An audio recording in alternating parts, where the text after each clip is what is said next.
Guten Tag, Klasse. As you know, I can't be here today. I'm over at Truman working with Frau Jakob.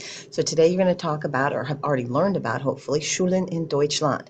Hopefully you have many notes, and this presentation will probably review some of them, but if there's anything new, please write them down in your book on the correct page, add to it, or write down any new things.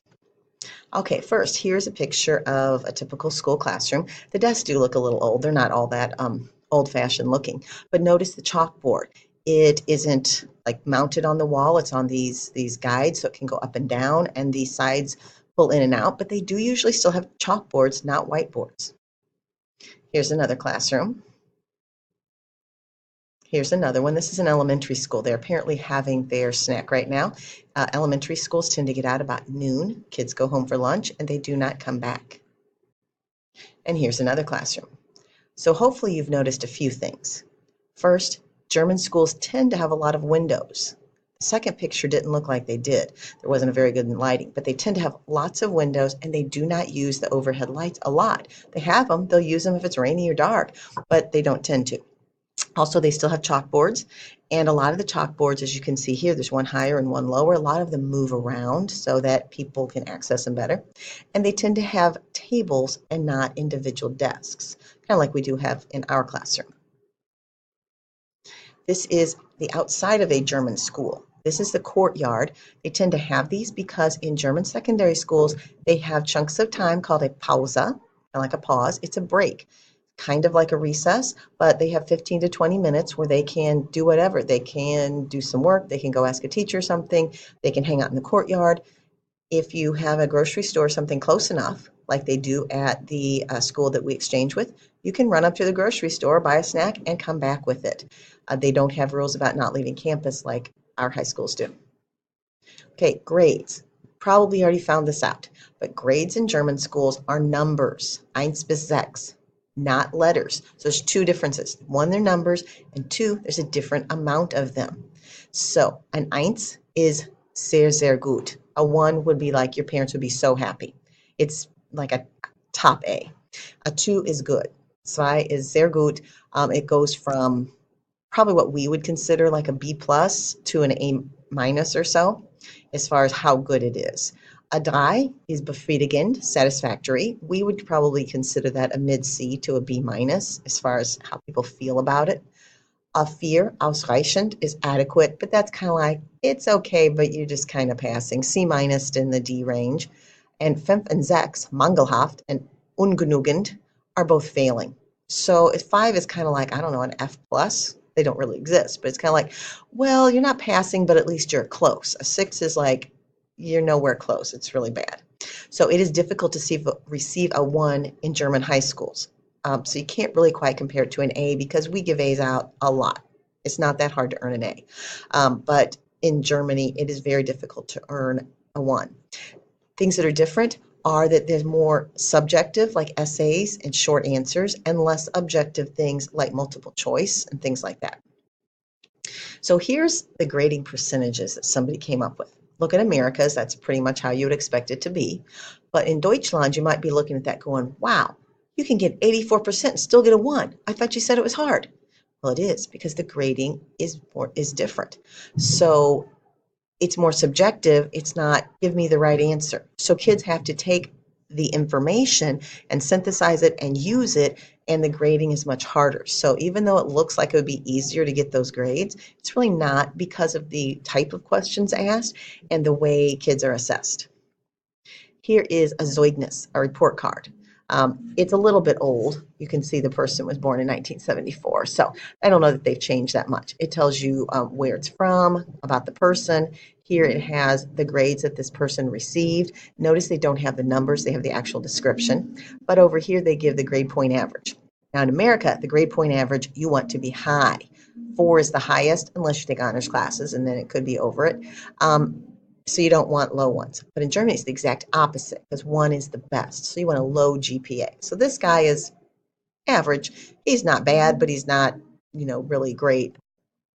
Okay, now here are some topics that hopefully you found out about, and I'm going to talk about how they're different or the same. If you don't have these written down, write them down in your notes. First one is grade school. Grade school starts in first grade. Kindergarten is not part of the German school system and it ends in fourth grade. Fifth grade is not part of your elementary or grade school. Okay, middle schools and high schools. We have them in the United States. In Germany, they are combined. Once you pass fourth grade, you go to a secondary school.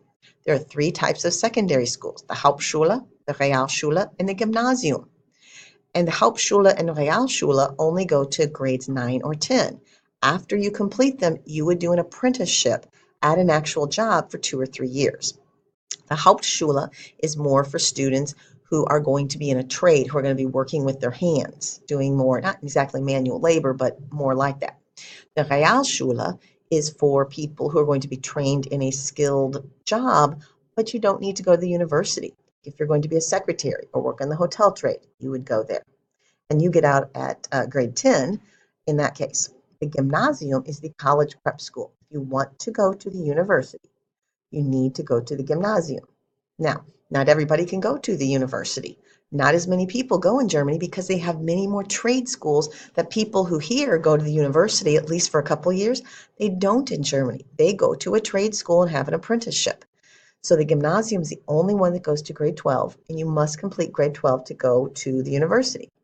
Now, if you go to the Hauptschule or the Realschule and decide you want to go to the Gymnasium, you can switch.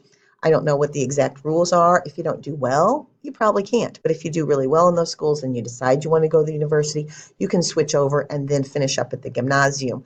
But you must finish at the Gymnasium and take the big test that we'll talk about.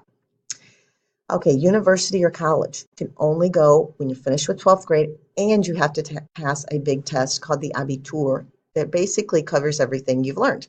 If you pass it, then you can apply to universities, and if you don't, you got to wait a year to take it again and see if you pass. The German daily schedule, their Stundenplan, they have more classes taken, but they don't have them every day.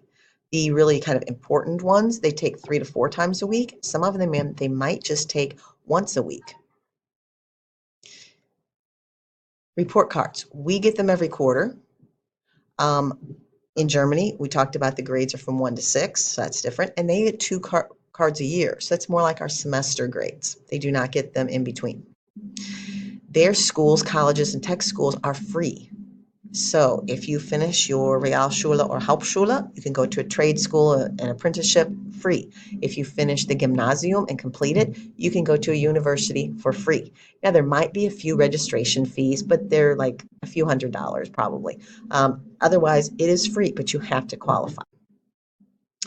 Let me see. We, in America, generally move. You have a schedule and you move to the teacher. Each teacher in America pretty much has their own classroom. In Germany, no teachers have their own classrooms. Each class of kids is assigned their own room and their teachers rotate in and out. So I would come in and teach German and leave, and somebody else would come in and teach math and leave. You would stay in the school. That also explains, if you noticed in the pictures earlier, some of the school rooms were kind of plain. That's because it's up to the students to decorate. It's not the teacher's room. The reason for this is German teachers teach less than American teachers. I, for example, teach every class but one. I have one period off. So basically 1 period a day, my room is empty. In Germany, the teachers teach a lot less than that. So rooms would be empty a lot of the time. So they'd put the kids in the room and the rooms are always busy. Okay, in America, we have preschool that you can go to until you go to a public school or to kindergarten. And then kindergarten is the first grade. It's kind of like the pre-grade of public school. In Germany, kindergarten is preschool. You start in first grade.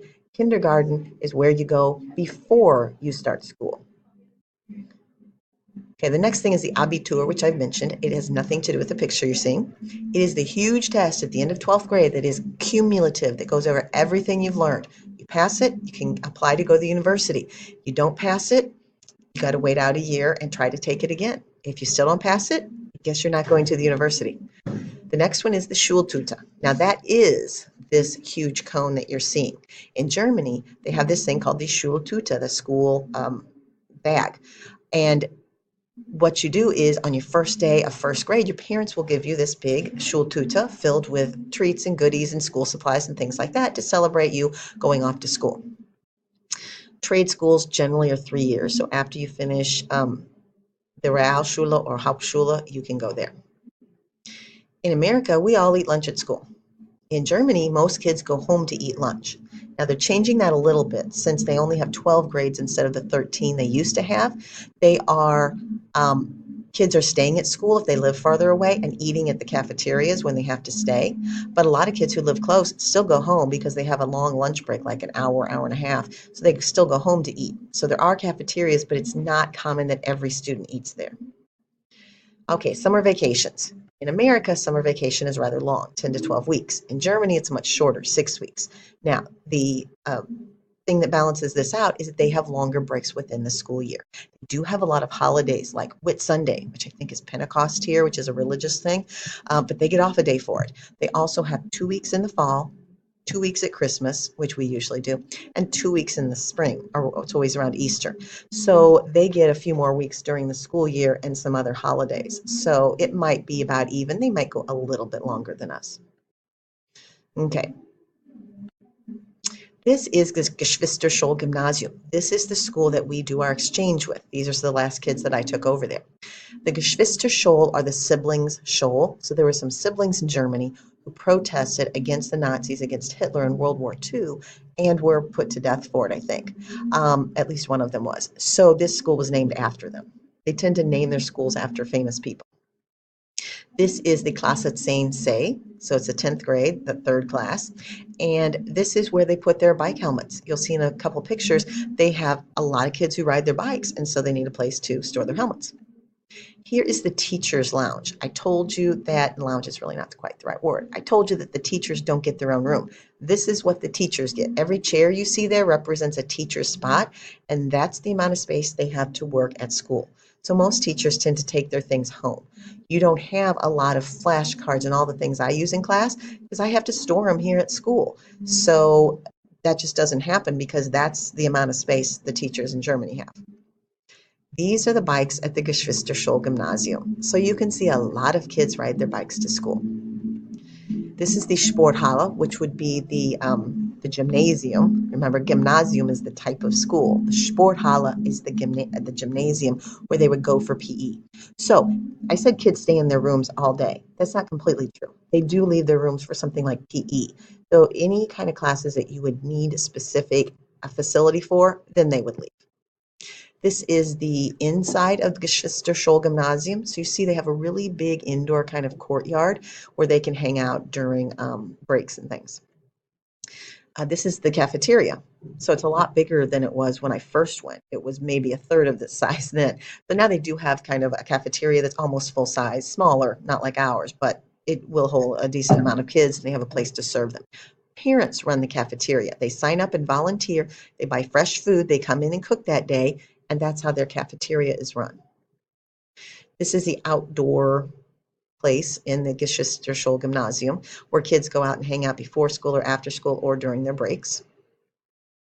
This is the Grundschule, the elementary school in Riedenberg. So you notice they have a playground, and obviously the kids look a little smaller. This is the inside of that school. So they're kind of big on the stairs with the plaza in the middle and the classrooms up there. This is a Schultasche, a German elementary Schultasche. So it looks different than our backpacks. It's just firmer, made out of more rigid plastic, not quite like ours. And on the right, a place for them to hang their things. And that's it.